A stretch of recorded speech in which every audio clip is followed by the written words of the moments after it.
Rakan-rakan yang dikasihi sekalian, terlebih dahulu, saya ingin memperkenalkan diri saya, iaitu nama saya ialah Syarani Anak Perempuan Baskaren dari kelas PT2 S1 Tanda Sempang 4. Saya akan membuat pembentangan untuk tugasan 2A, iaitu pembentangan individu bagi kursus ILMK 3113, isu moral dan peranan ejen-ejen moral.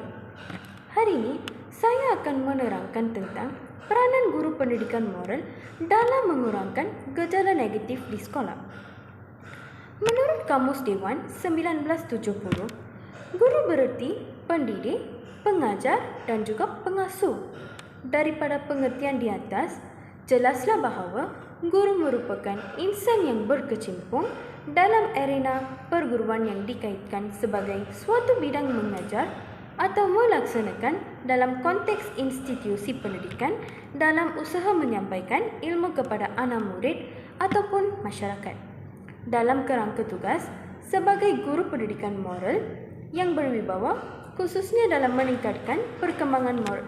Dalam kerangka tugas sebagai guru pendidikan moral yang berwibawa khususnya dalam meningkatkan perkembangan moral kognitif remaja iaitu pelajar ke arah melahirkan generasi yang bertanggungjawab dan berwawasan, seseorang guru pendidikan moral harus sedar bahawa pelajar yang datang ke sekolah telah mempelajari serba sedikit persoalan moral di rumah daripada keluarga dan juga masyarakat. Peranan guru pendidikan moral dalam mengurangkan gejala negatif di sekolah adalah sangat signifikan.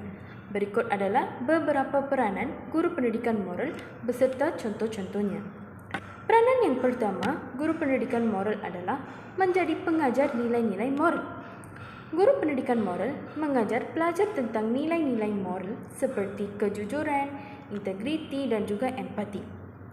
Contohnya, mereka boleh membincangkan cerita atau senario moral yang memerlukan pelajar memikirkan tentang tindakan yang betul berdasarkan nilai-nilai tersebut. Peranan yang kedua adalah guru moral menjadi model perilaku etika. Guru pendidikan moral perlu menjadi contoh yang baik ataupun teladan yang baik dalam perlakuan dan juga etika. Mereka mempamerkan tingkah laku yang mencerminkan nilai-nilai moral yang mereka mengajar. Contohnya, guru memaparkan kejujuran dengan mengakui kesalahan mereka jika mereka membuat apa-apa kesilapan. Peranan yang ketiga adalah dari segi pemumpukan kesedaran sosial. Guru membantu pelajar memahami isu-isu sosial dan juga isu-isu moral dalam kalangan masyarakat. Mereka dapat membawa perbincangan tentang isu-isu seperti buli, isu dada, isu hak asasi manusia untuk membentuk kesedaran dalam kalangan pelajar. Contohnya, guru boleh membawa kesedaran tentang kesan buruk buli dalam sesi pembelajaran. Pendekatan kepada pelajar individu juga menjadi salah satu peranan guru pendidikan moral demi mengurangkan gejala negatif di sekolah. Guru pendidikan moral mengenali keperluan pelajar individu dan memberikan sokongan serta bimbingan yang sesuai. Sebagai contohnya, guru memberikan nasihat dan bimbingan tambahan kepada pelajar yang menghadapi kesukaran dalam memahami dan mengamalkan nilai-nilai moral. Guru moral juga menggunakan pendekatan praktikal untuk mengurangkan gejala negatifnya. Guru pendidikan moral memberikan contoh dan latihan praktikal kepada pelajar untuk memahami bagaimana nilai-nilai moral ini diterapkan dalam kehidupan seharian kita. Sebagai contohnya, mereka boleh mengajar pelajar bagaimana membuat keputusan moral yang betul dalam situasi yang sebenar. Peranan yang seterusnya adalah dari segi penyediaan aktiviti positif. Guru juga boleh menyedia dan mengalahkan aktiviti-aktiviti positif di sekolah seperti program sukarela ataupun projek yang menggalakkan kerjasama dan juga nilai empati. Contohnya, guru boleh mengorganisasikan program sukarela di mana pelajar dapat membantu masyarakat tempatan. Penyertaan dalam program anti-bully juga menjadi salah satu peranan dalam mengurangkan gejala negatif dalam kalangan murid. Guru pendidikan moral sering terlibat dalam anti-bully di sekolah.